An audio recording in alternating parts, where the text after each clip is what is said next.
What's up boys and girls, it's Friday the 2nd of August, I'm your host Thomas Adams and this is the Game Zone News. Our top story of the day completely blew me out of the water because guess what, EverQuest is having a sequel, but it's not a sequel and it's called EverQuest Next.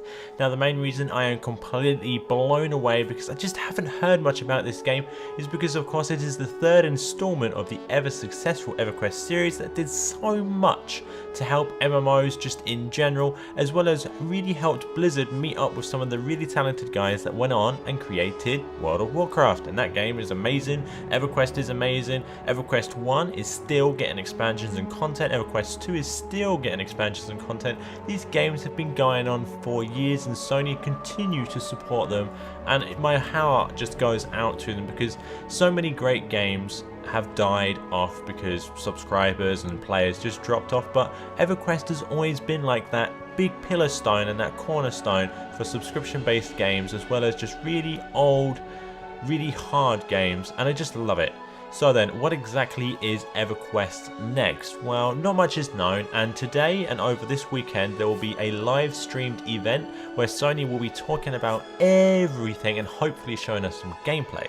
But what we do know is the following: EverQuest Next will be free to play, a sandbox. Now that is a bit of a hard thing to put into an MMO. It will feature terrain deformation. Basically it means you can actually interact and change the world, not so much in a Minecraft way where you take like little squares out, but along that sense where players can maybe build castles in mountains instead of on them, or just only having a castle in predetermined places.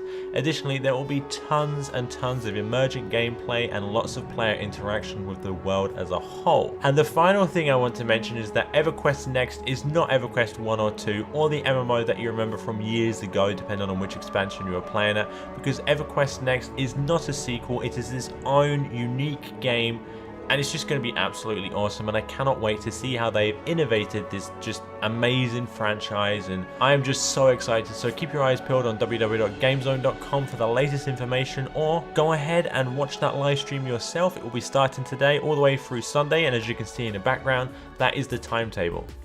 Up next, we have a leaked gameplay video acquired by videogamer.com that shows us what Team Bondi's Horror of the Orient may look like.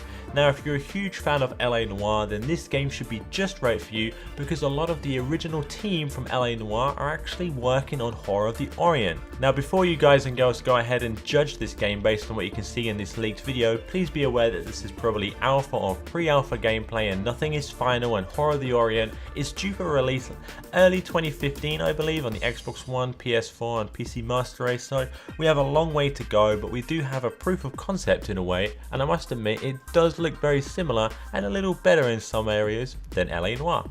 Great news for my fellow Aussie gamers, because Saints Row 4 has been cleared for release over in Aussie land, which means it's going to have an MA 15+ rating and one mission removed. First, I just want to say an MA 15+ rating.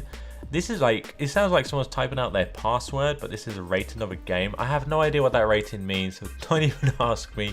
Let me just say that the rating, it just seems bizarre to me. Anyway, the mission that was removed was a loyalty mission for a particular character where you used alien drugs to do some crazy stuff. I'm not going to say anything else because this mission within the game will be available for everyone else other than Australian and probably German as well, and whatever countries just want to mess up with games basically. So they've gone ahead and removed that mission, and now it will be releasing, so everyone should be really happy. But I, for one, I'm never happy when games get censored, because in a way, I know like a lot of games aren't like it, but I like to think of games as almost a form of art. Certain games, yeah, a very minority of them, but it is a way to express yourself and also things like that. And while Saints Row 4 may definitely not be classed as a form of art, it's definitely sad when it has something censored.